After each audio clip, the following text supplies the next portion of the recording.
Nakaupo si Shana Madrigal sa mahabang lamesa na puno ng mga pagkain na parang nasa fiesta sila.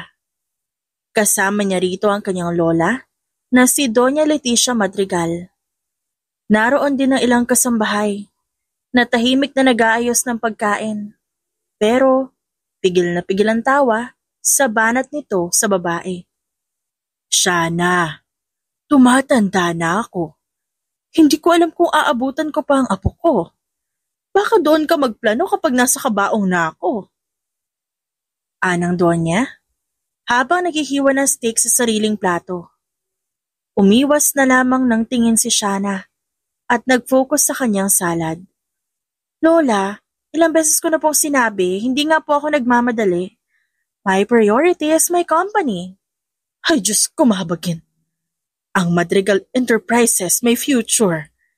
Pero ang apelido natin, wala. Ikaw lang ang pag-asa ko. Wala kang boyfriend, wala kang fiancé, wala kang kahit man lang jowa na pang-content sa social media. Umirap si Shana sa pagiging malabagets nito kung magkomento. Mahilig kasi ang kanyang lola manood ng kung ano-ano sa social media. Lola, CEO po ako, hindi influencer. CEO ka nga, pero single ka rin. Magiging matandang dalaga ka, dyan sa pagiging mapili mo, dapat mag-anak ka na. Anak is not a limited edition bag na bibilhin ko lang sa isang pindot. E di sayang ang mana mo. Excuse me? Anong sayang? Kung hindi ka magkakaanak within a year, ibibigay ko ang buong mana mo kay Antoinette. Kunwaring sumeryoso ang matanda, habang nakatitig ito sa kanya. Biglang natigil si Shana. Napahinto rin ang lahat ng kasambahay. Ilang segundo ang katahimikan bago bumagsak ang tinidor ni Shana sa plato niya. My evil stepsister, na number 1 ang kontrabida sa buhay ko? Lola, seriously? Ano magagawa ko? May fiancé na siya, engaged na. Mukhang magkakaanak na rin anytime. Ikaw, wala man na nag-aalok ng kasal sa'yo.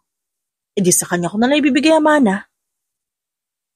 So, you're telling me, na para lang hindi makuha ni Antoinette ang mana, kailangan kong gumawa ng bata? Anong klaseng idea to?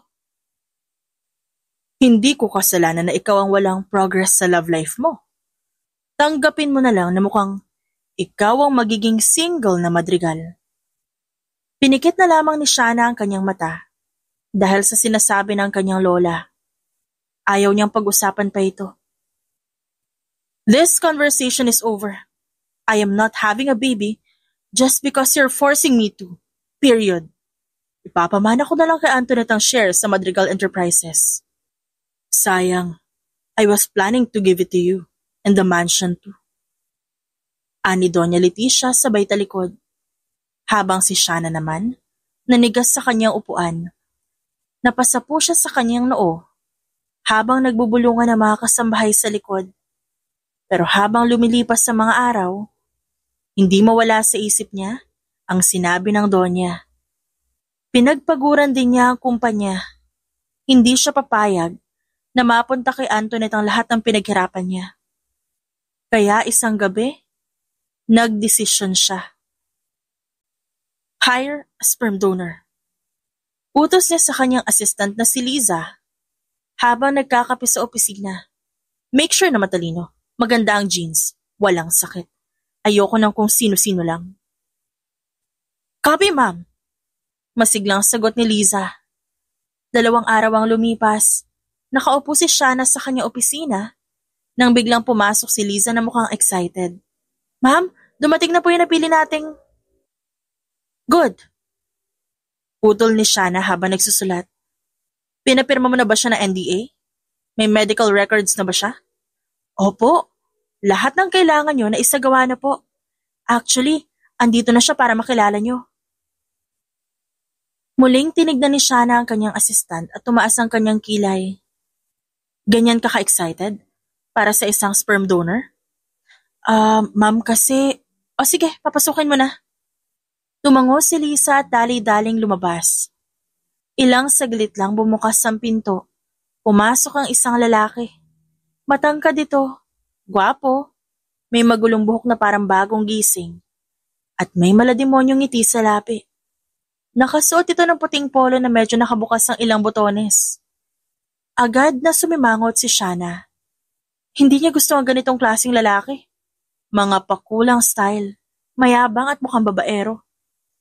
Nagtagpo ang kanilang mga mata at ngumisi ang lalaki. So, ikaw pala magiging misis ko. Nalaglag ang hawak na ballpen ni Shana. What? Naglakad palapit ang lalaki at kaswal na umupo sa harapan niya. River Castro, at your service. Sabay kindat nito. Kumistot ang mata ni Shana at napatingin kay Lisa na nakayuko. Ano to, Lisa? Ma'am, kasi po nagkamali po ako ng pagkaintindi sa utos niyo. Anong klaseng pagkakamali? Malamig na ang boses ni Shana sa pagkakataong yon. Ang akala ko po kasi kailangan niyo ng fake husband, hindi ng sperm donor. Halos sumabog ang utak ni Shana sa frustration. Paano mo napagpalit ang dalawang bagay na yan? Akala ko po kasi... Ay, sorry talaga ma'am ha. Dahil kay Doña Leticia po eh. Kaya naisip ko na kailangan niyo ng asawa para mapaniwala siyang may pamilya na kayo. Nagkakanda-utal-utal na sagot ni Liza. Huminga ng malalim si Shana. So you're telling me na sa halip na isang sperm donor nakuha mo isang fake husband? Si River, na kanina pa aliw na aliw sa eksena, ay nakangiti pa rin. May kontrata na akong pinirmahan. At ayon sa kasunduan, magiging asawa mo ako sa loob ng 6 na buwan para kumbinsin ng lola mo na seryoso ka magkapamilya. Hindi makapaniwala si Shana. And you agreed to this? Of course.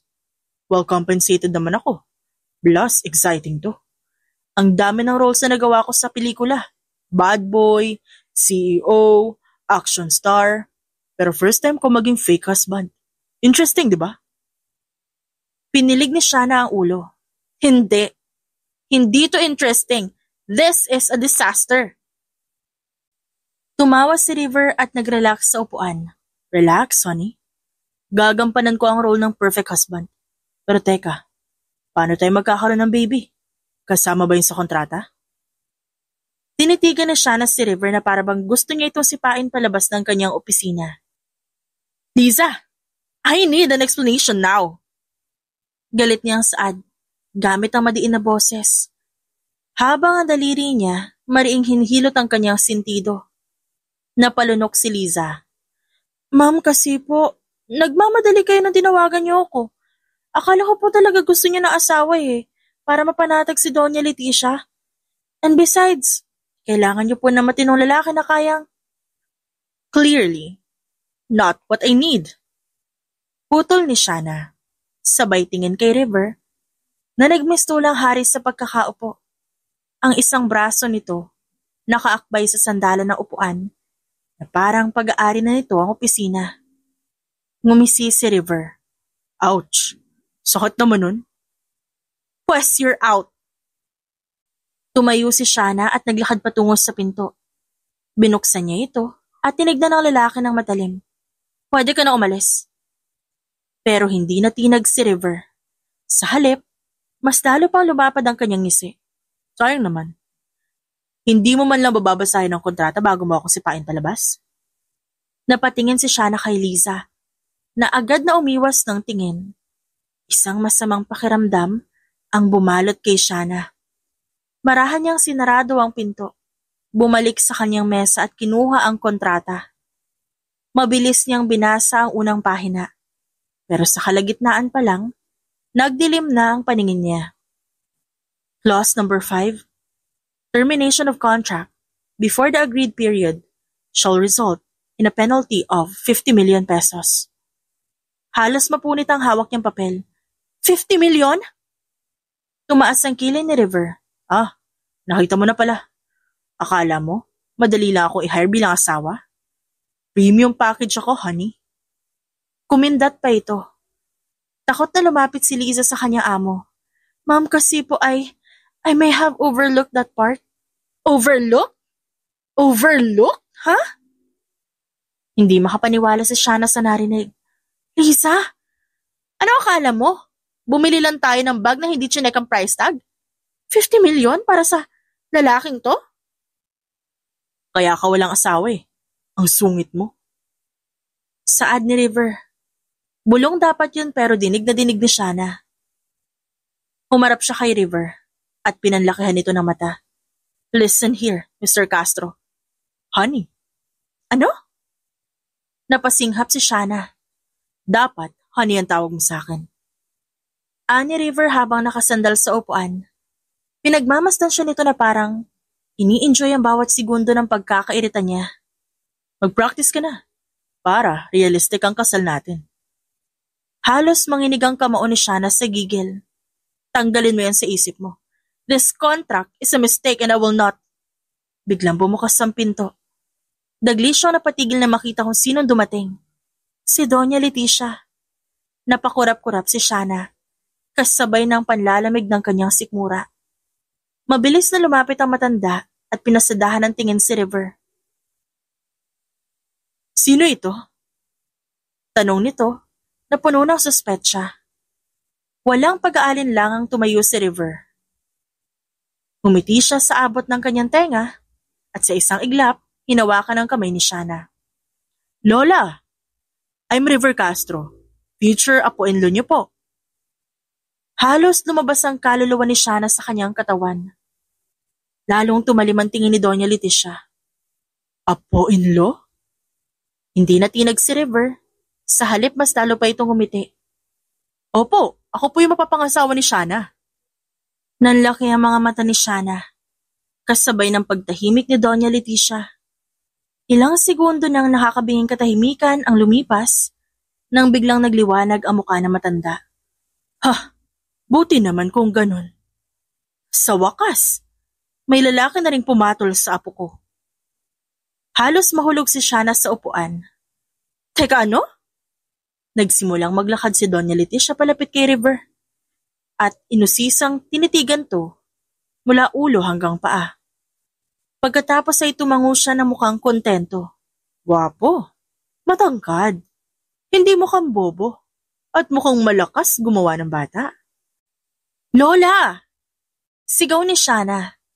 Nagdududa na siya kung tatakbo na ba siya palabas ng opisina o ibabaon niya na lang ang sarili sa lupa. Ngumiti si River. Lahat ng gusto niyo, ma'am. At higit pa. Napangisi si Doña Leticia. Magandang pangitain to. Kailan ang kasal? Wait, what? Sabay na sigaw ni Shana at Liza. Masayang pumalakpak ang matanda. Siyempre, hindi ko hahayaan na magtagal pa to. Magpakasal na kayo agad, bago pa magbago ang isip ng lalaking ito, Shana. Sa wakas, apo, hindi ka magiging matandang dalaga. Natulala na lamang si Shana, habang si River naman parang proud na proud sa sarili niya. Lola, hindi to totoo. Hindi kami. Iho? Putol ng Donya, at hindi pinansin si Shana. Nakatingin lang to kay River. May pamilya ka bang dapat kausapin tungkol dito? Napangiti naman si River. Wala ho. Solo flight ako, pero huwag kayo mag-alala. Mamahalin ko ng buong puso ang apo niyo. Halos tumalon si Shana sa sobrang pagka-frustrate. River! Sigaw niya. Bumaling si River sa kanya. Honey, kalma ka lang, okay? Napakuyom siya ng kamao. Alam niyang isang malaking gulo ang pinasok niya. At lalong-lalo na, isang malaking problema ang dumating sa buhay niya. At ito ay si River Castro. Pakiramdam ni Shana, nagdilim ang paligid niya. Hindi siya makapaniwala na sa loob lang ng ilang minuto, nagdesisyon ang kanyang Lola Leticia sa future niya. At kasama rin ang lalaking mukhang enjoy na enjoy sa gulong ito. Habang nakangisi si River, masayang ini-entertain ni Doña Leticia ang lalaki. Ganon din si River dito. At halos mag-init ang tenga ni Shana sa inis. Pero bago pa niya masita ang lalaki, tumunog bigla ang kanyang cellphone. Nagpakawala siya ng buntong hininga at sinagot ito ng walang gana. Hello? Shana! Sigaw nito mula sa kabilang linya. Napangiwi siya nang marinig ang boses ng kanyang best friend, na si Becca, ang best friend niya madrama sa buhay. Hindi ito magandang oras para makapagchismisan, Becca. Hoy! Nakita ko yung invitation mo sa engagement party sa group chat. Totoo ba to? Nanlaki ang mata ni Shana. Anong engagement party? Kasabay nito, napansin niya ang pagngisi ni River habang nakatayo sa tabi ni Doña Leticia. Napuno siya ng kaba sa dibdib. River. Bulong niya. Kinuha ni River ang phone mula sa bulsa ng pantalon niya at ngumiti. Oh, honey. Hindi ko pa nasasabi sa'yo pero napaaga ang engagement party natin. Bukas na pala. Bukas? Halos mapasigaw si Shana. Dahilan? Para mapatingin sa kanya si Doña Leticia at Liza. Engagement party? Bulalas ni Liza. Hawak ang sariling cellphone. Diyos ko, trending na kayo sa social media. Napaatras si Shana at binuksan ang phone niya. Doon niya nakita na naroon ang viral post ni Doña Leticia. Isa itong picture nilang dalawa ni River na mukhang kuha lang kanina. Hindi niya namalayan nang mapaupo siya sa gilid ng mesa at napatulala na lang. Hindi pa rin makapaniwala si Shana nang makita ang granding setup sa loob ng kanilang family estate. Lahat ay nakaputi at tila isang totoong kasalan ang magaganap. May stage, may wedding art, may cake na rin na nakasulat ang pangalan nilang dalawa. At higit sa lahat, may photo wall na may malalaking litrato nila ni River na kahit kailan, hindi naman sila nagkaroon ng ganitong pictures. River! Hinila niya ang lalaki palayo sa crowd. Paki-explain, ano to mga pictures na to? Napakamot si River ng batok. Oh, galing yan sa Photoshop expert ko. Maganda, di ba? Biglang lumapit ang isang reporter mula sa isang sikat na media outlet. Miss Shana, may rumor na kaya mo raw pinakasalan si Mr. Castro dahil buntis ka na. Totoo ba to? Excuse me? Halos mabilaukan si Shana. At bago pa siya makapagbaliwanag, sumabat naman si River. Yes, that's true. Nanlaki ang mata ni Shana. Ano? Ngumisi si River at marahang hinaplos ang kanyang tiyan. Pero syempre, sa honeymoon pa namin yun gagawin. Di ba, honey? Kasal mo na bago anak, di ba? Hinawi niya ang kamay ni River palayo sa tiyan niya at mariing ngumiti sa reporter. Huwag po kayo makikinig sa fake news, hindi po ako buntis. Ngunit imbes na tumigil ang kaguluhan, mas lalo lang itong lumala. Mas dumami ang katanungan, mas maraming kamera ang nakatutok sa kanila, at mas lalong lumapad ang ngiti ni River. Pasensya na po kayo, pero hanggang dito lang muna ang interview. Sasagot na lang kami sa kasal mismo. Sabi ni River sabay akbay kay Shana. Pero wala itong sinayang na oras. Dinala siya palayo sa press. Nang makalayo sila, agad niyang inalis ang braso nito sa balikat niya at sinamaan ng tingin. Ano na naman yung yes na sagot mo? Nagsalubong ang kilay ni River. Relax ka lang, honey. Gusto ko lang bigyan ng konting excitement ang kasal natin. Look, oh, viral na tayo. River Castro. Hindi ito promo ng pelikula mo. Totoong buhay ko ang nadadamay dito. Tinulak niya ito sa dibdib. Napahawak si River sa dibdib niya at ngumiti ng pilyo. Bakit ba ang init ang dugo mo, Shana? Di ba dapat masaya ka? River, pagkatapos ng engagement party na to, ipapakita ko sa'yo kung gaano ako kagaling sumakal ng tao. Tumawa ang lalaki at ngumisi.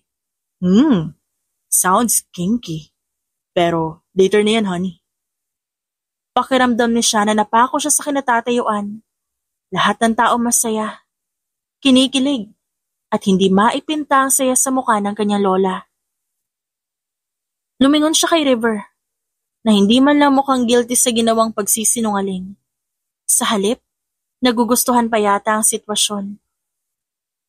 Kailangan niyang tapusin to. Kailangan niyang ibalik sa realidad ang lahat ng taong narito. Kakancel ko na to. Babayaran ko na lang yung termination fee. Nagtaas ng kilay si River na parang hindi man lang nabahala. Are you sure? 50 million yun. Yes. Mas pipiliin ko pa magbayad ng 50 milyon kesa magpakasal sa'yo. Ngunit bago pa makapagsalita si River, biglang lumapit si Doña Leticia. Nakangiti ito at tila ba mas naging bata ng 10 taon sa saya. Shana, apo.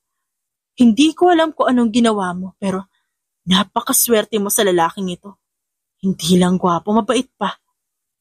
At higit sa lahat, mukhang malakas gumawa ng, please Lola, wag mo na ituloy yan. Ngumiti si Doña Leticia at hinawakan ang kanyang mga kamay. Alam mo ba ngayon lang ako ulit naging ganito kasaya? Ilang taon na kitang pinipilit magpakasal pero lagi kang walang interes. Pero ngayon heto ka. Engaged at may plano ka na agad magbuntis. Tuturuan kita mamaya kung paano mo paliligayahin ang asawa mo. Halos sumabog ang utak ni Shana sa narinig niya. Lola, hindi ako. Ngunit bago siya matapos sa sasabihin, bumalik na ang atensyon ni Doña Leticia kay River. River, iho. Aalagaan mo na maigi ang apo ko, hindi ba? Nagpatay mali siya si River at ngumiti ng kanyang trademark smirk. Siyempre po, Doña Leticia, gagawin ko siyang pinakamasayang babae sa buong mundo. Pakiramdam ni Shana, gusto niya ipukpok ang engagement cake sa mukha ni River. Lola, pwede ba tayo mag-usap ng sarilinan? Inis na tanong ni Shana sabay hila sa matanda palayo. Ngunit bago pa niya madala ang lola sa isang tahimik na lugar, isang tinig ang pumunit sa hangin. Oh my God! Shana, River! Pareho silang napalingon at nakita nila si Becca na halos mahulog na ang heels sa pagmamadali. Sa likod nito ay isang grupo ng kanilang kaibigan. May dalang cellphone at mukhang handang-handa na i-livestream ang bawat eksena. Girl, viral ka na! Top trending topic sa social media. Grabe yung engagement mo kay River, ha? Ito na yata ang scandal of the year. Ani Becca na makalapit. Napakapit si Shana sa kanyang sintido. Parang sasabog ang ulo niya sa dami ng nangyayari. Hindi to scandal. Hindi ito totoo. Hindi ako engaged sa lalaking to. Pero bago makapag-react si Becca, may isa pang dumating. Isang matangkad na lalaki na mukhang hindi natutuwa sa eksena. Shana.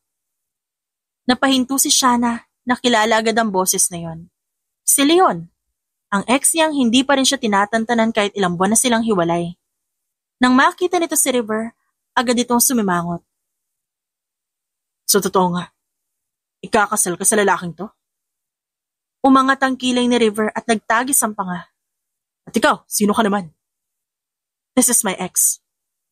Mariing sagot ni Shana. Napangisi si River. Ex pala. At anong ginagawa mo rito, ex? Nagtaas ng kamao si Leon. Narito ako, para protektahan si Shana. Hindi siya dapat mapunta sa isang lalaki mukhang scammer. Halos matawa si Shana. Kung may scammer dito, hindi lang si River ang pwedeng pagdudahan. Kasama rin si Leon na ilang beses siyang niloko noon. Pero bago pa magsalita si Shana, lumapit si River at tinukod ang kamay sa dibdib ni Leon. Huwag mong pakialaman na fiancé ko. Masyado ka nang late sa eksena. Tumango si Doña Leticia at hinawakan ang braso ni Shana. Tama siya. Leon, tapos na ang panahon mo. Officially taken na ang apo ko. Kahit hindi aminin ni Shana sa sarili, mas naging maglola pa ang dalawa kesa sa kanya. Pareho kasi mag-isip si Doña Leticia at ang lalaking si River. Pumasok si Shana sa kumpanya. Ilang araw na siyang parang minumulto sa hakulitan ni River. Kulang na lang, tumakas na siya ng Pilipinas at manirahan sa ibang bansa para hindi siya nito makita pang muli. Lahat ng empleyado, agad nag-ayos ng postura nang makita siyang paparating. Miss Madrigal, good morning po. Bati ng kanyang sekretarya na si Liza, na agad sinabayan ang kanyang paglalakad. Narito na po yung report para sa... Pero bago matapos ni Liza ang sasabihin, Biglang bumukas ang elevator at isang lalaking hindi dapat naroon ang lumabas. Walang iba kundi si River Castro. May dala itong 2 iced coffee at isang paper bag mula sa mamahaling bakery. Nagtilian ng ilang empleyadong babae nang makita ang gwapong lalaki na dire-diretso lang na naglakad papunta kay Shana. Wala man lang ito pakaalam sa mga matang nakatutok dito. Good morning, honey. Malambing na bati ni River. Sabay abot ng kape kay Shana. Naalala ko mahilig ka sa caramel macchiato. So I bought you one. Freshly brewed. Tamang-tama para sa isang hardworking CEO like you. Anong ginagawa mo dito, ha? Wala ka bang ginagawa sa buhay mo? Inis na tugon ni Shana. Kumindat ito. Binisita ko lang ang fiancé ko syempre. Bakit bawal? Narinig ni Shana ang ilang bulungan ng empleyado sa likod niya.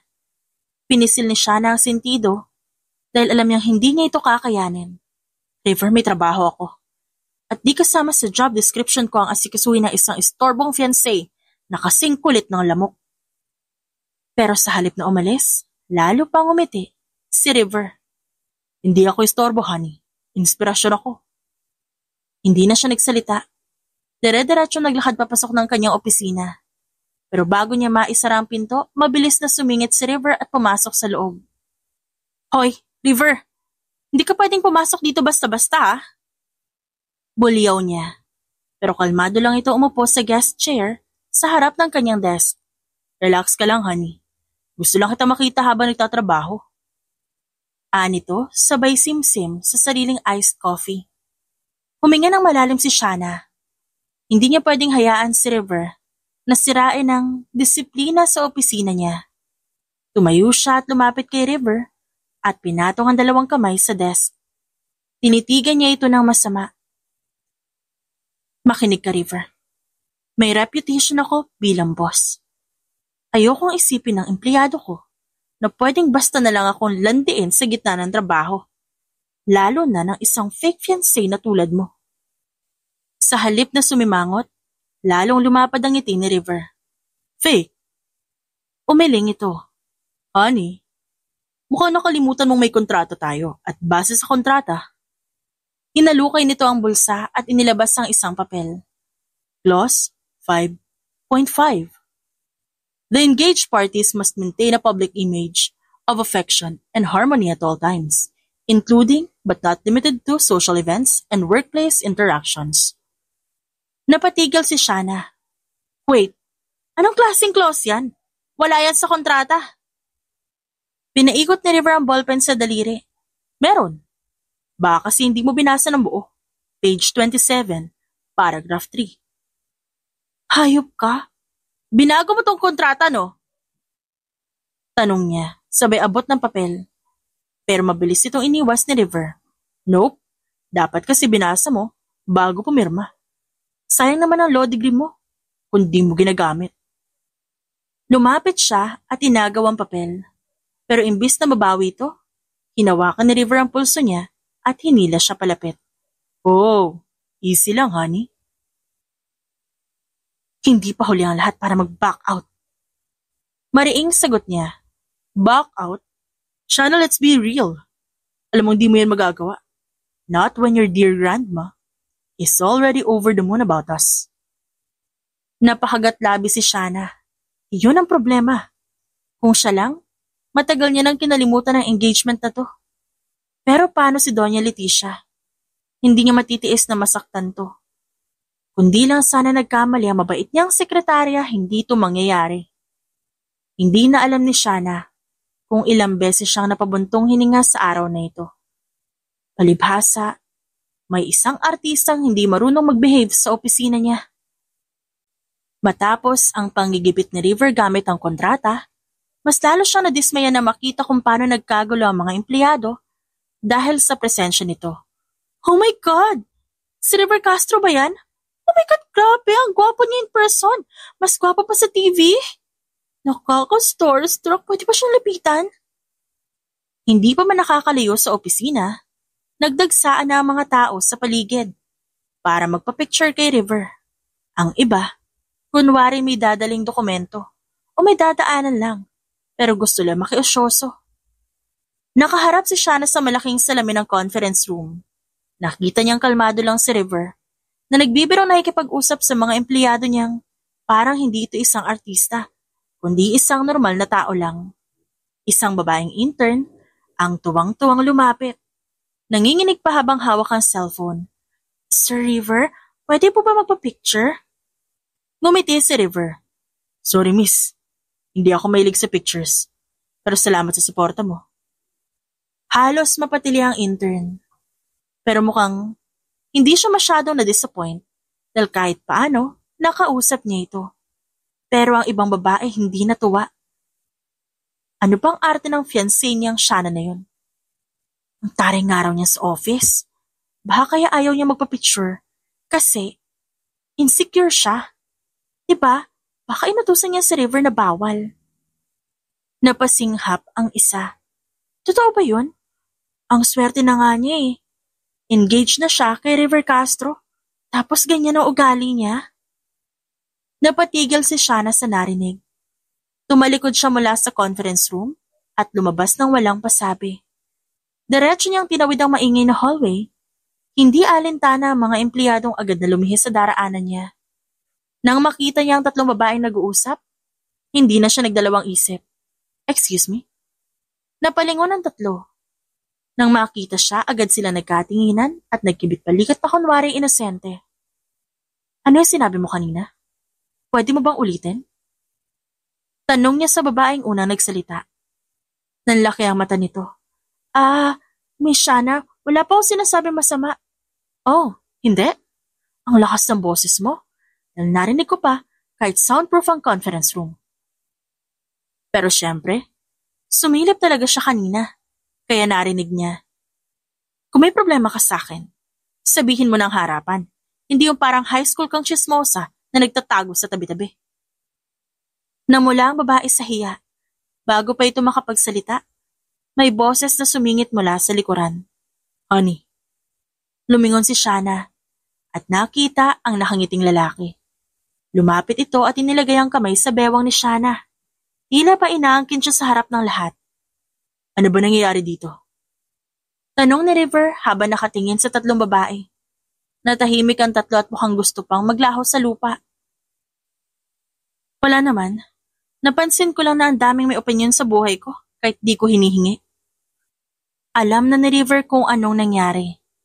Agad niyang tinapunan ng tingin ng tatlong babae bago bumalik ang tingin kay Shanna. Why don't you just fire them off? At gagawa ko ng paraan para hindi sila makatrabaho ulit. Tumikim si Shanna at ngumiti sa mga empleyado. Wala naman ako oras para sa kanila. Alam mo na, River, busy akong tao.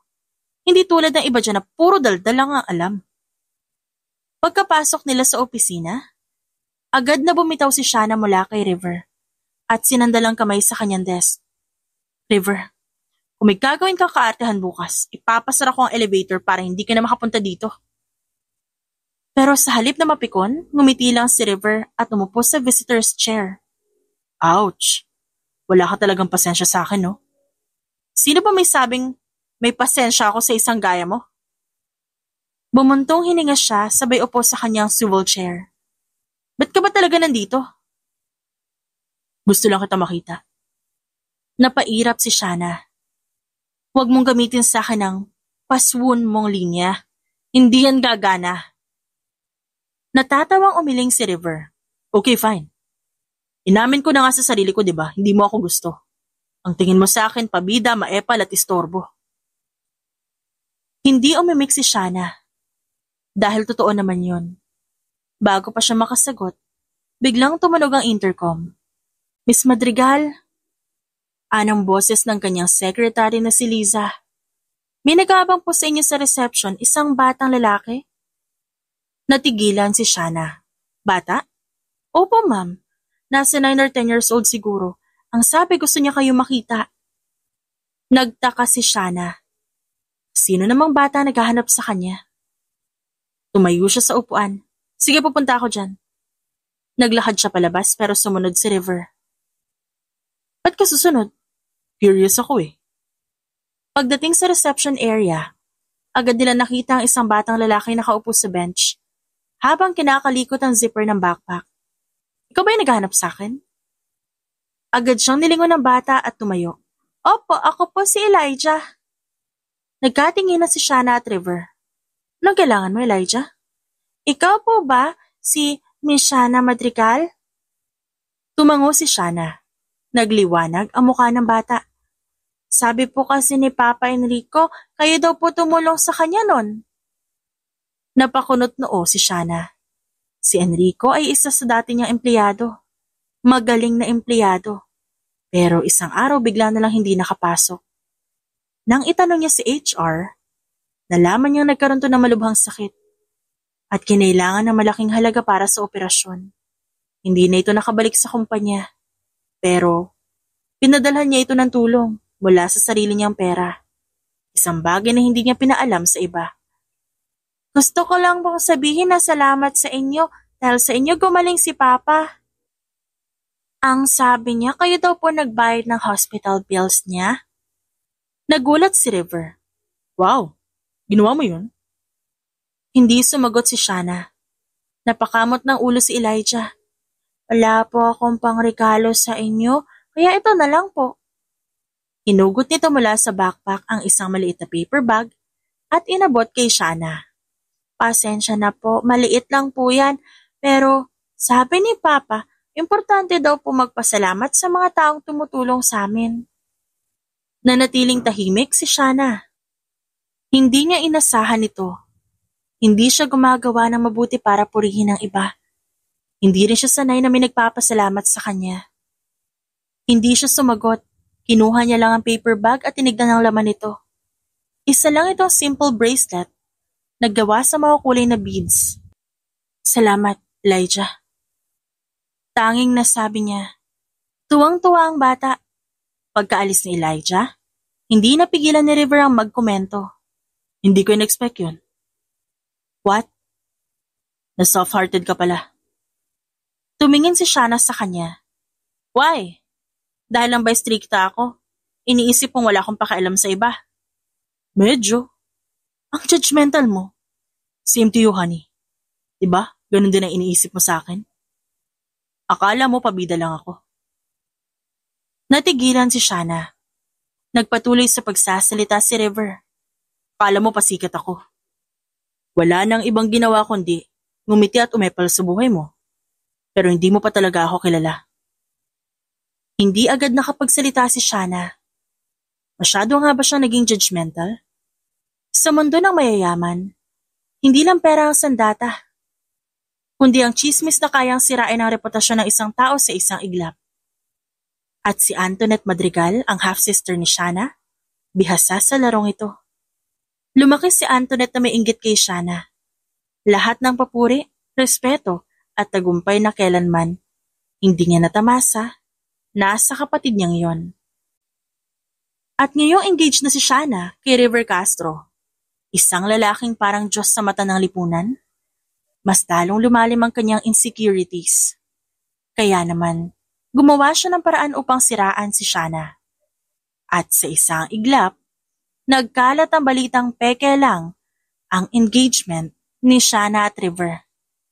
Miss Madrigal, totoo po bang hindi talaga kayo engaged ni Mr. Castro? Fake lang daw po ba ito para maprotektahan ang negosyo nyo? Ano pa masasabi nyo? Gulat na gulat si Shanna habang binabasa ang headline sa news article. Hindi pa siya nag-aalmusal pero pakiramdam niya. Nawala na siya ng gana, kahit hindi pa siya kumakain.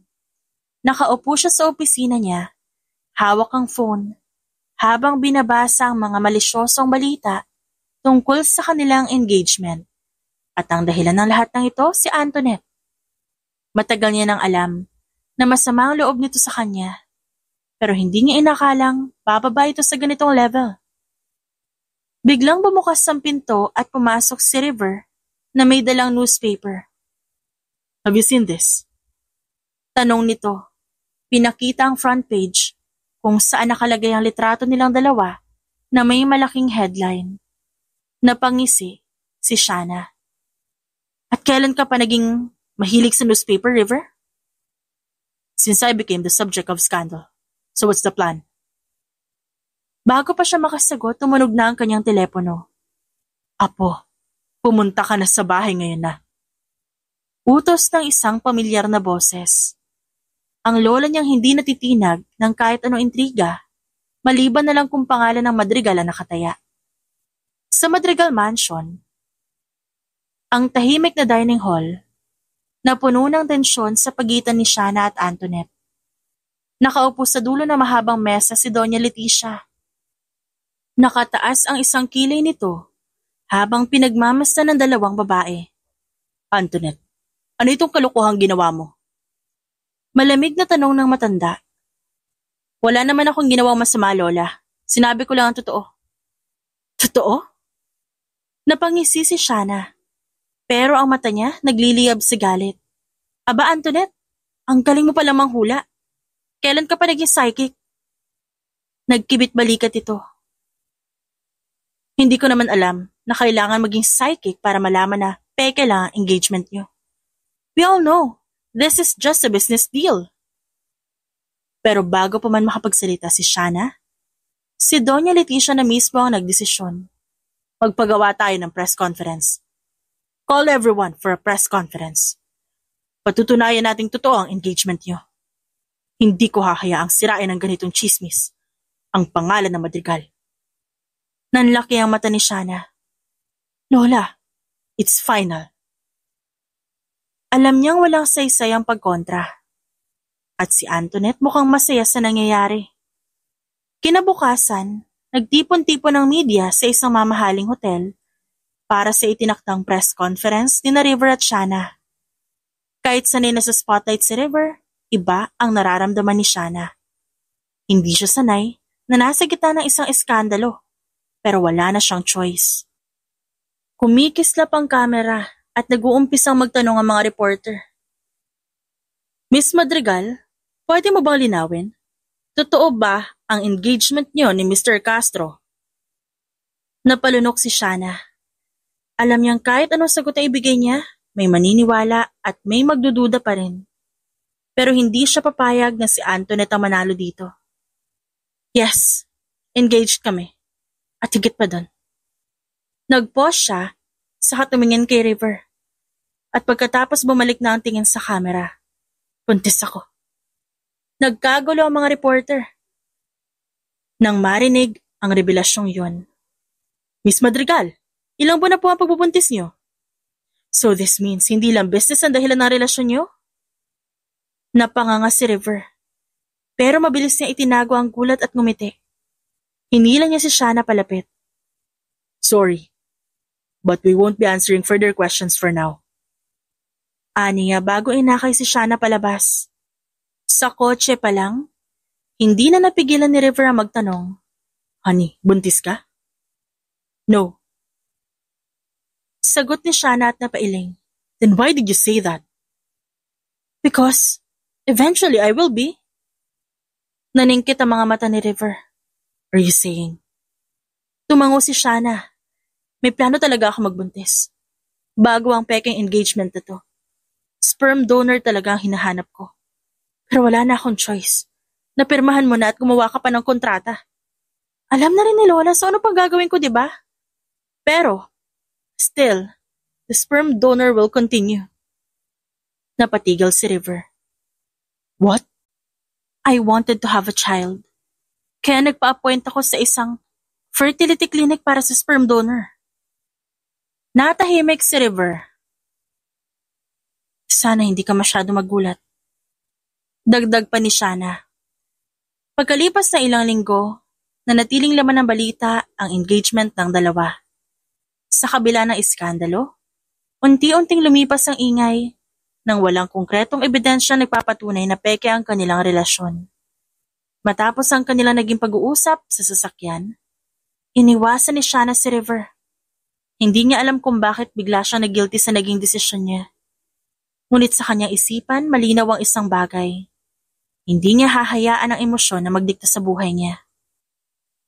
Nakahiga si Shana sa examination bed at hinahanda ang sarili para sa insemination procedure. Buo na ang loob niyang maging isang ina, kahit wala siyang kasiguraduhan kung paano magbabago ang buhay niya matapos nito. Miss Madrigal, ready na po tayo. Just relax. Pumikit si Shanna at hinayaang mangyari ang proseso. Alam niyang ito ang tamang desisyon. Hindi niya kailangan ng lalaki magdidikta sa buhay niya. Ngunit hindi niya alam na si River ang lalaki may hawak ng tadhana niya. Isang tawag ang natanggap ni River mula sa kanyang contact sa fertility clinic. Mr. Castro, nais lang namin ipaalam na nagamit na ang inyong sperm sample sa isang patient na nag-avail ng anonymous donor. Nanigas si River sa kinauupuan niya. Sino ang patient? I'm sorry, but due to confidentiality, tell me the name. Sandaling katahimikan bago ito nagsalita. Shanna Madrigal, sir. Napatayo si River at hinawakan ang kanyang sintido na parabang hindi niya maintindihan ang narinig. Napangisi siya. Anong gagawin mo, Shanna, kapag nalaman mo nga ako ang ama ng anak mo? Sa loob ng mansyon ng mga Madrigal, nagulat si Shanna isang gabi nang biglang dumating si River. May dala itong isang bote ng alak. Anong ginagawa mo dito? Celebration. May magandang balita ako natanggap ngayong araw. Wala akong oras para makapagkulitan sa iyo, River. Ngunit bago siya makalayo, hinawakan siya ni River sa bewang at bumulong sa tenga niya. Congratulations at sa magiging anak natin. Napatigil si Shanna.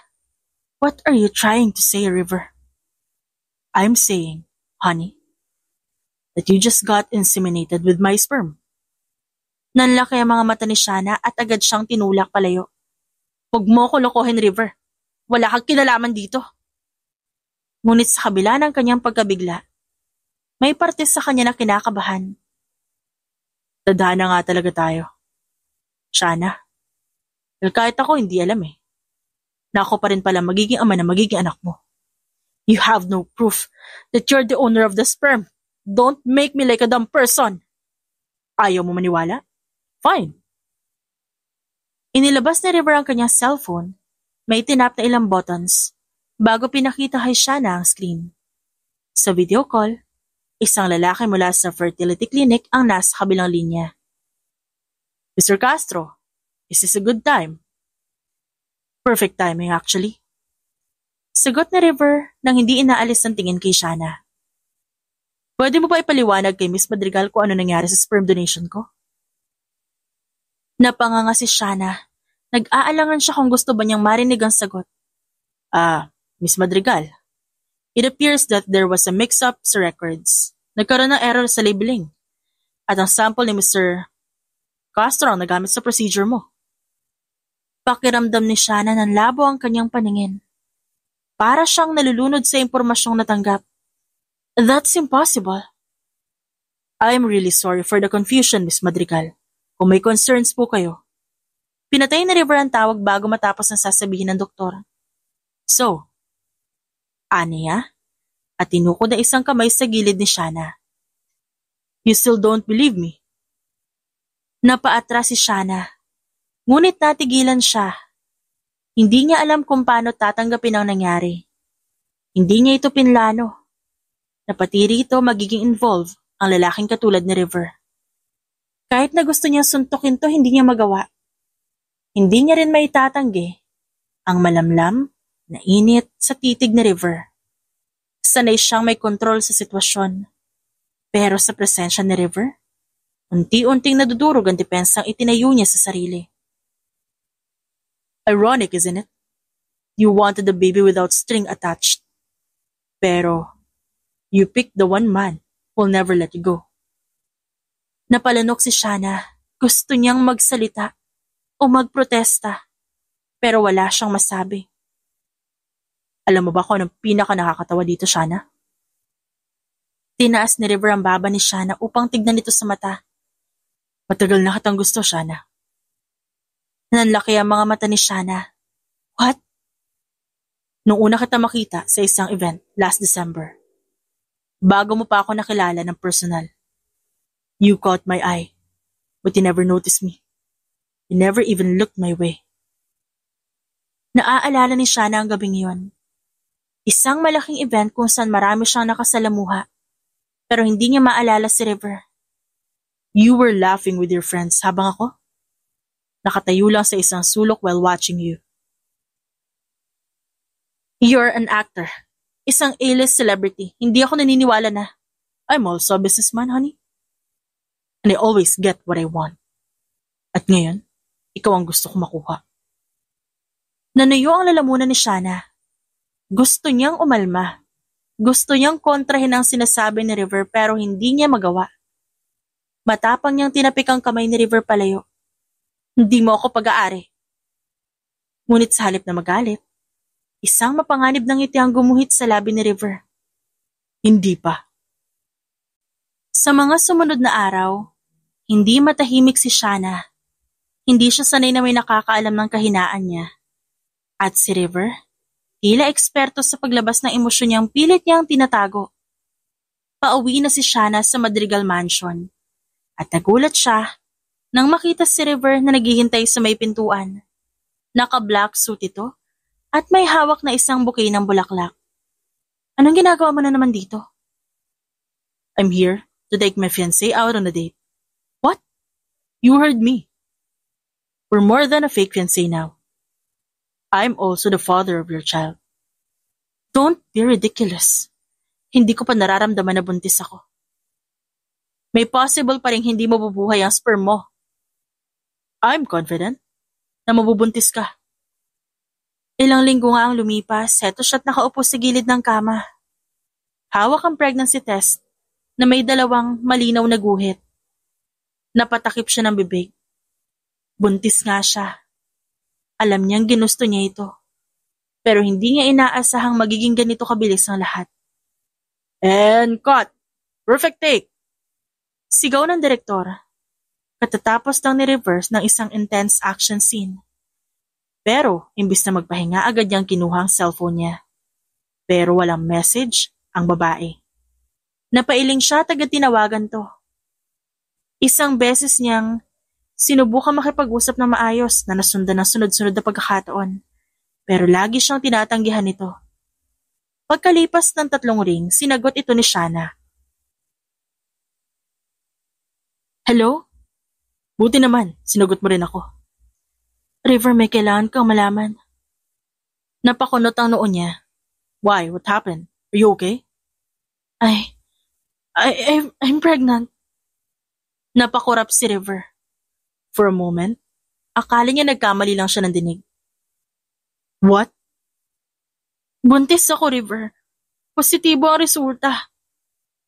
Dahan-dahang lumitaw ang isang matamis. At napakalaking ngiti sa kanyang labi. Para bang lahat ng pagod niya sa shooting nawala ng isang iglap. River, you don't know how much you made me happy today, honey. Alam mo bang ilang beses kitang kinulit dahil dito? At ngayon totoo na. Tumalikod siya at inistab ang production crew na gustong kumausap sa kanya. Hindi ko alam kung paano ko ipapaliwanag. Huwag mo na ipaliwanag, pupuntahan kita. May trabaho ka, I don't care. Sabihin mo kung nasan ka, pupunta ako. Nasa bahay ako. Good. See you later. At mabilis niyang pinatay ang tawag. Kasalukuyang nakaupo si Shanna sa sofa. Nang marinig niyang bumukas ang pinto. Wala pang 10 minuto mula nang tawagan niya si River. At ngayon, heto na ito. Nakatayo sa harap niya. May dala pa itong bouquet ng rosas. I came to see my baby. Ani River at lumapit kay Shanna. At syempre, ang magiging mommy niya. Napatingin si Shanna sa lalaking nasa harapan niya. Dati-rate, iniisip niyang peke lang ang lahat. Pero ngayon, ramdam niyang genuine na saya sa mata ni River. Are you happy? Tanong niya dito. Happiness is an understatement. I'm beyond happy. Hinila niya ito papalapit at niyakap ng mahigpit. Simula ngayon, mas lalo kitang aalagaan. It's my responsibility to take care of my fiancé and the mother of my child. River, at di ako papayag na iiwasan mo ko. So get used to it. I'll be sticking around. Napatingin si Shanna kay River at di niya magawang pigilan ng sariling mapangiti. Sa loob ng Madrigal Mansion, hindi mapakali si Shanna habang nakatingin sa mga dokumentong nakapatong sa mesa. Ang kontrata ng kasunduan nila ni River. Ang kasunduang dapat sana'y magtatali sa kanila sa isang peke at pansamantalang relasyon. Ngunit, hindi na siya sigurado kung may bisa pa ito. Narinig niya mga yapak ni River papalapit. Nang lumingon siya naroon ito. Nakasandal ito sa pintuan habang nakangiti. Anong ginagawa mo, honey? Tanong nito sabay lakad palapit sa kanya. Tinuro niya ang kontrata. Nakita ko ito sa mesa mo. Ayan ba? Pinulot niya ito at tila walang pakialam na pinagmastan. Mukhang di na to kailangan. Kumunot ang noon ni Shana. Ano ang ibig mong sabihin? Hindi na ito magkakaroon ng silbi. Nanlamig ang kamay ni Shana. Ibig sabihin, titigil na tayo. Puputulin mo na to? No, sweetheart. Ang ibig kong sabihin, hindi na natin kailangan sundin ang kasunduan na ito dahil wala na itong halaga. Gusto ko maging totoo na tayo. Hindi agad nakapagsalita si Shana. Hindi niya alam kung anong mararamdaman. Hindi niya kayang pangalanan ng damdaming unti-unting gumagapang sa kanyang puso. River. Alam ko hindi mo pa ako mahal, Shana. At hindi kita pipilitin. Pero hindi ko rin papayagang manatili tayo sa ganito. Mahalaga ka na sa akin. Kaya gusto kitang pakasalan ng totoo. Napabuntong hininga si Shana. Gusto niyang tumutol. Gusto niyang sabihin kay River na hindi siya sigurado sa nararamdaman niya. Pero sa kabila ng lahat, bakit tila hindi niya kayang gawin yon? Ngayon, gusto kong tanungin ka na maayos. Seryosong sabi ni River. Pinulot ang kontrata at dahan-dahang pinunit to sa harapan niya. Shana Madrigal, will you marry me for real? Pinanood ni Shana ang maliliit na piraso ng papel na bumagsak sa sahig. Kasabay nito ang unti-unting pagbagsak din ng pader na itinayo niya sa pagitan nila ni River. Hindi siya sigurado kung handa na siya magmahal, pero isang bagay ang alam niya. Hindi niya kayang itaboy ang lalaki at layuan siya nito. Dahan-dahan siyang tumango.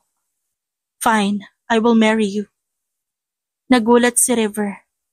Akala niya itatanggihan siya nito pero sa halip, heto si Shana. Tinatanggap ang alok niya. Kahit ang expected niya na sagot nito ay pagtanggi. Hindi napigilan ni River ang mapangiti ng malaki. Ngunit sa halip na magdiwang, dahan-dahan niyang hinawakan ang kamay ni Shana at tinitigan to sa mata. Sigurado ka ba? Napalunok si Shana. Alam niyang isang malaking hakbang to. Isang desisyong magbabago sa buhay niya. Pero sa kabila ng lahat, hindi niya kayang tumanggi.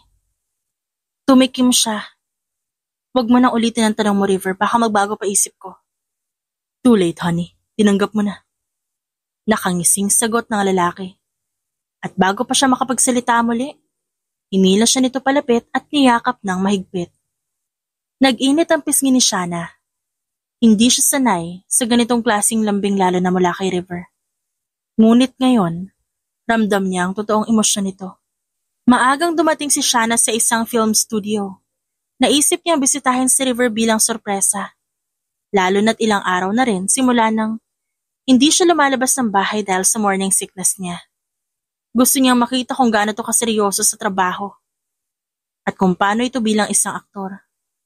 Pagdating niya sa set, hindi niya inaasahang sasalubungin siya ng isang eksenang hindi niya magugustuhan. Sa harapan ng kamera, kitang-kita niya si River at ang leading lady nito na nakapulupot ang braso sa isa't isa. Dahan-dahan ding naglalapit ang kanilang mga labi. Napahinto siya at napalunok. Pero pinilit niya ipaliwanag yun sa sarili.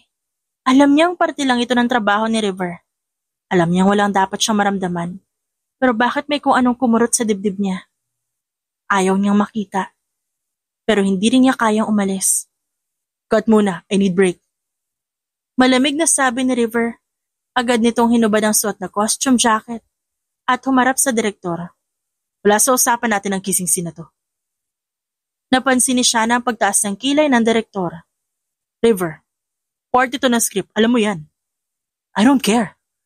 Alam mo rin hindi ako tumatanggap ng role na may kissing scene, di ba? Matigas na sagot ni River. Nagulat si Shanna. Akala niya wala lang kay River ang ganitong eksena. Pero heto ito ngayon at nagagalit. Nagsalita ulit ang direktor. River, kailangan natin to para sa character development. Hahanap kayo ng ibang paraan. Hindi ako pumayag sa project na to para lang makipaghalikan sa kung sino. Halos sabay-sabay ang pagbubulungan ng crew. Ang leading lady naman na pahiya at di alam ang gagawin. River. Tawag niya sa lalaki. Agad namang bumaling sa kanya si River nang marinig ang boses niya. Nagulat ito nang makita siya pero agad itong lumapit. Shanna, anong ginagawa mo dito? Tanong ng lalaki at mabilis na lumapit sa kanya. Dumaan lang ako, gusto sana kitang sorpresahin pero mukhang ako yung nasorpresa. Napayuko siya bago sandaling tumingin dito. I swear, hindi ko alam na may ganitong script. Ayoko talagang tumanggap ng role na may kissing scene. Shanna, alam mo yan. Hindi niya alam kung bakit pero may kung anong init na sumiklab sa kanyang dibdib. Hindi dahil sa galit kundi dahil sa kakaibang pakiramdam ng pag-aalala ni River sa nararamdaman niya. Di mo naman kailangan ipaliwanag sa akin. Mahinang sabi niya, pero ramdam ni River ang bahagyang pag-aalinlangan sa kanyang boses. No, Shanna. Kailangan. Mahigpit ang hawak nito sa kamay niya, na para bang natatakot na mawala siya. Mahalaga ka sa akin. Hindi ko gustong may gawin ako na makakasakit sa'yo. Napatingin si Shanna sa lalaki. At nakita niya ang sinseridad sa mga mata ni River. Sa loob ng ilang segundo, hindi siya nakapagsalita. Pero sa halip na lumayo, hinigpitan din niya ang hawak sa kamay nito. Trabaho mo to. Hindi kita pipigilan. Pero hindi rin kita papayagang mag-alala o masaktan dahil nandito. So, I'll make a deal with the director. Gagawa kami ng ibang eksena, pero walang halikan, okay? Nag-init ang pisngi ni Shanna. Hindi niya alam kung bakit pero parang lumambot ang puso niya sa sinabi ni River. Ang OA mo? Mahina niyang sabi, pero naroon ang bahagyang ngiti sa kanyang labi. Tumawa ito at hinaplos ang pisngi niya. Sa'yo lang ako OA, honey. Sa loob ng ilang buwan, naging busy si River sa paghahanda para sa kasal nila ni Shanna. Kahit pa sinabi nitong hintay na muna nila mga anak siya bago magpakasal, hindi napigilan si River sa excitement nito. Gusto nitong perpekto ang lahat. Si Shanna naman halos hindi na makagalaw ng maayos dahil sa paglaki ng kanyang tiyan. Malapit na siyang manganak at kahit paminsan naiinis siya sa sobrang pagka-overprotective ni River. Hindi niya maikakaila na natutuwa na rin siyang ganito ang lalaki ka-excited. Dumating si Justin, ang nakababatang kapatid ni River. Isa itong certified playboy na parang walang ibang ginawa kundi mag-party at makapaglandian ng kung sino-sino. Bagamat hindi masyadong close si na River at Justin, nagdesisyon tong bumisita sa bahay ng kuya niya matapos marinig ang balita tungkol sa kasal nito. Nakatayo si Shanna sa garden ng mansyon habang nag-iinat. Isang buwan na lang manganganak na siya, kaya sinusulit niya mga oras kung kailan kaya pa niyang maglakad-lakad. Wow! I never thought I'd see my future sister-in-law this close. Ani Justin habang pabirong nakasandal sa poste ng veranda. Nakasuot ng branded na leather jacket na may suot pang sunglasses kahit di naman ganun katindi ang sikat ng araw. Napatingin si Shanna rito at napairap. Alam niya ang reputasyon ng kapatid ni River at di siya interesado sa kahit anong sasabihin nito. Anong ginagawa mo dito, Justin? Malamig niyang tanong. Visiting, of course. Then maybe trying to get to know my future sister-in-law. Alam mo bang ikaw ang unang babaeng dinala ni Kuya dito? Nagtaas lang ng kilay si Shanna at muling ibinalik ang tingin sa tanawin sa harapan niya. I'm not surprised. Oh, hindi mo man lang ba ako kakausapin na maayos? I gotta admit, ang ganda mo. No wonder nahulog sa'yo si Kuya. Napapitlag si Shanna nang maramdaman ang mainit na hininga ni Justin palapit sa kanya. Sa halip na patulan to, Napabuntong hininga lang siya at tumalikod. Kung gusto mong asarin si River, sorry na lang. Wala kang mapapala sa akin. Aba, ang sungit. But I like it. Tumawa si Justin. Hindi na ito pinansin ni Shanna at tuluyang naglakad papalayo. Wala siyang oras makapaglaro sa isang katulad nito. Ngunit lingid sa kanilang kaalaman, nasa malapit na pala si River at kitang-kita nito ang ginawa ng kapatid. Nagngit-ngit ang panga ni River at halos mapamura. Hindi na siya nagdalawang isip at mabilis na lumapit. Sa isang iglap, hinawakan niya ang kwelyo ni Justin at hinila palayo. River! Nagulat si Shanna sa bilis ng pangyayari. Nung ginagawa mo dito, Justin, ha? Madiing tanong ni River sa kapatid. Napangisi lang si Justin. Tila nag-e-enjoy sa reaksyon ng kanyang kuya. Chill, kuya. Binabati ko lang naman si future wife mo. Di ba dapat mabait ka sa akin? Family ko naman siya soon. Humigpit ang hawak ni River sa kwelyo ng kapatid. Sa susunod na lumapit ka kay Shanna. Nang may masamang intensyon, babalian kita ng kamay. Umirap si Justin at inalis ang kamay ni River. Relax! Di naman ako ganun kasama.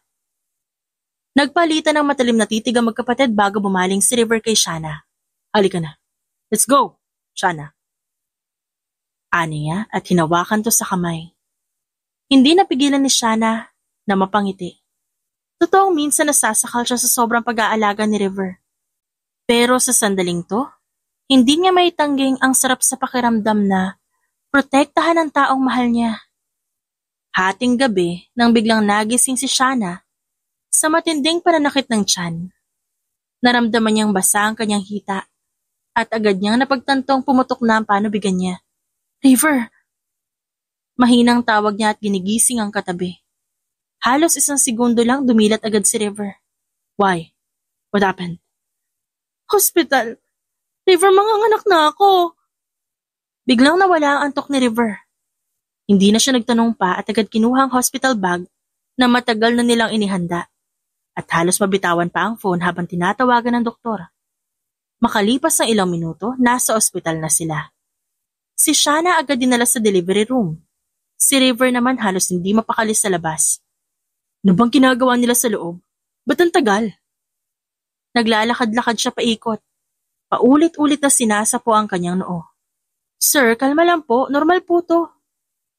Anang nurse na nag-alok ng tubig sa kanya. Kalma? Paano ako kakalma? Kung naririnig ko sumisigaw si Shanna sa loob. River! Napalingon siya sa pinto kung saan lumabas ang isang nurse. Sir, pasok na po kayo. Malapit na po lumabas ang baby niyo. Halos hindi na siya makahinga habang naglalakad papasok sa delivery room. At sa sandaling yun nakita niya si Shanna na pawis na pawis. Halos namumutla, ngunit patuloy pa rin na lumalaban. Mahina siya nitong tinawag. Parang may sumabog sa loob ni River. Sobrang saya niya na makikita niya na ang anak nila pero sa parehong oras, hindi niya kayang panoorin si Shanna sa ganitong sitwasyon. Shanna, kaya mo yan. Ang tapang mo.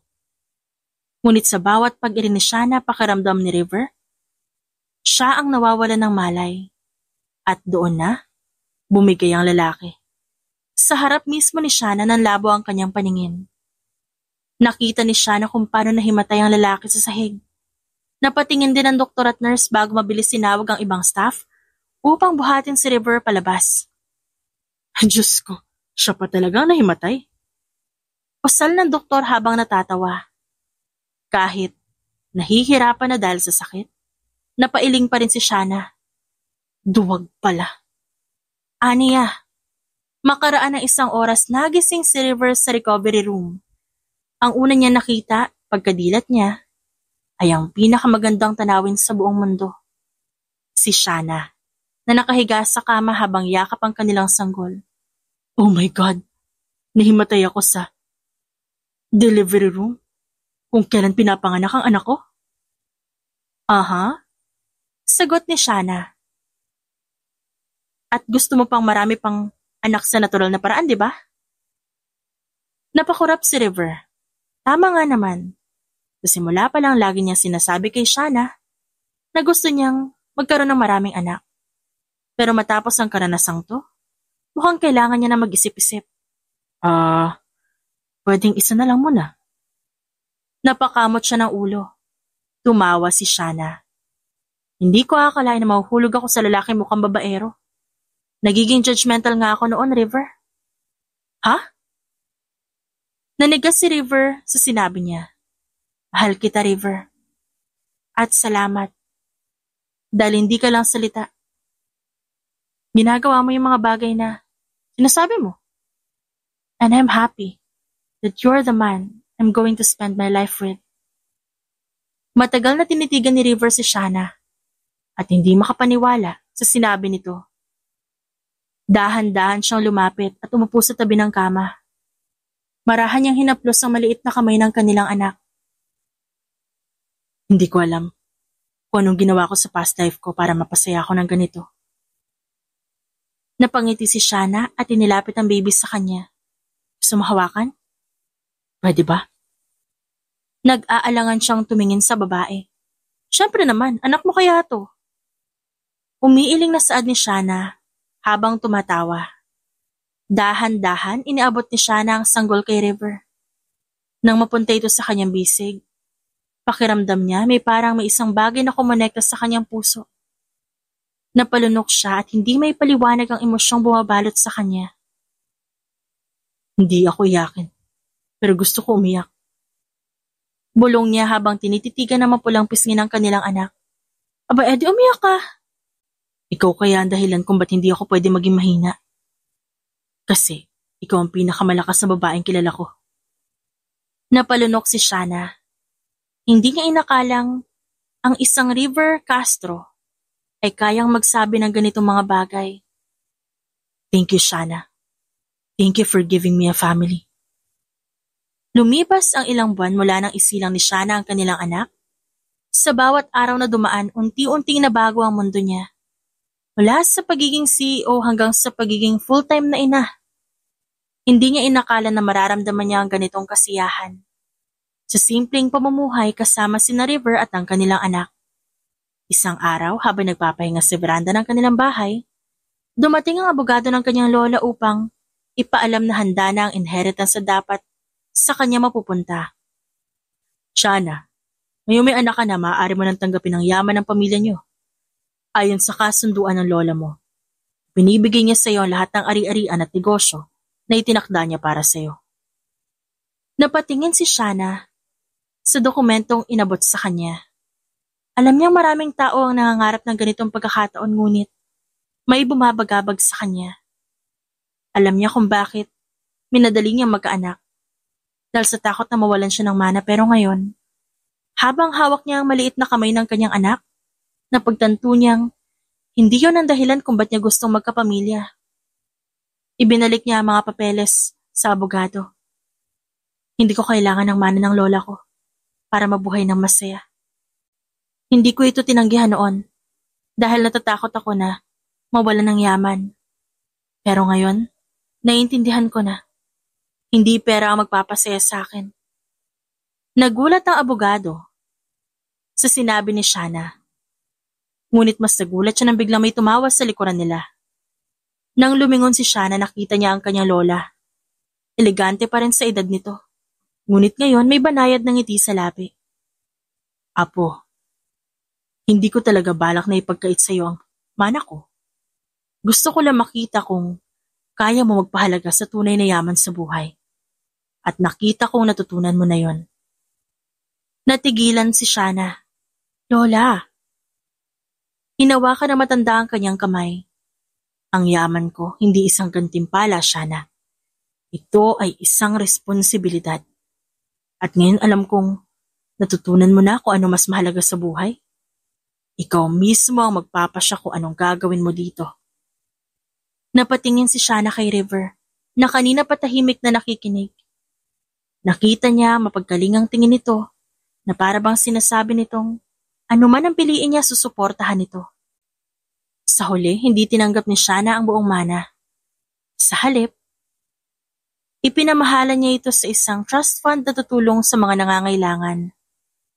Iniwan niya ang kanyang kumpanya sa isang tapat na tagapamahala upang makapag-focus siya sa kanilang pamilya. Samantala si River patuloy pa ring namamayagpag sa mundo ng showbiz. Ngunit habang lumalaki ang anak nila, unti-unting nagbago ang kanyang pananaw.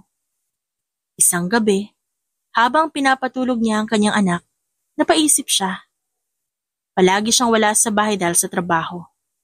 Hindi niya gustong lumaki ang kanyang anak na hindi siya madalas makita. Kaya isang araw, sa isang panayam sa telebisyon, ginulat niya ang publiko nang i-anunsyo niya ang kanyang desisyon. I have enjoyed every moment of my career. Pero sa punto ng buhay kong ito, gusto ko ituon ang oras ko sa mas mahalagang bagay, sa aking pamilya. Panahon na para bigyan ko ng priority ang aking mabuting asawa at maging isang ama sa aming anak. Nagulantang ang kanyang mga fans, pero mas ginulat si Shanna na umuwi si River at sinabing nagbitiw na ito sa showbiz. Hindi mo naman kailangan yung gawin para sa amin. Sabi ni Shanna habang hinahaplos ang pisngi niya. Pero gusto kong gawin. Alam ko kung gaano kahalaga ang pamilya at ayoko mapalampas ang bawat sandali sa paglaki ng anak natin. Lumipas ang mga taon na natiling magkasama sina River at Shanna sa kanilang tahanan. Kahit na hindi masyadong aktibo si Shanna sa kumpanya, ginamit niya ang kanyang kaalaman upang tumulong sa mga kababaihang nais magkaroon ng sariling negosyo. Naging tulong din ito para mas umunlad ang bagong negosyo nilang pinatayo. Si River naman, na minsang kinilala bilang isa sa pinakasikat na aktor sa bansa, mas piniling tulungan ng asawa sa kanilang negosyo. Sa tuwing tinatanong siya kung hindi niya ba namimiss ang kanyang dating buhay bilang aktor, isa lang ang kanyang sagot. Hindi niya ipagpapalit ang tahimik at masayang buhay para sa anumang yaman o kasikatan sa mundo. Dahil sa huli, natutunan nilang pareho na ang pinakamahalagang bagay sa buhay, hindi pera o tagumpay, kundi ang pagmamahal na ibinibigay at tinatanggap nila mula sa isa't isa. The end. It's shoutout time! Shoutout kina Stan Manuzon, Remedios Paul, Daisy Gregas, Jodeline Campilan, Luz Feminda Malyare, Ellie Ramirez, Genevieve Alonso, Wilson Alarte, Brando Racaza, Christine Ann Tagriza, Maricel Cabicon, Sunshine Sotalbo, Maria Girly Gakutan, Ariel Cebedo, at Josephine Ribay. Maraming salamat po sa inyong lahat.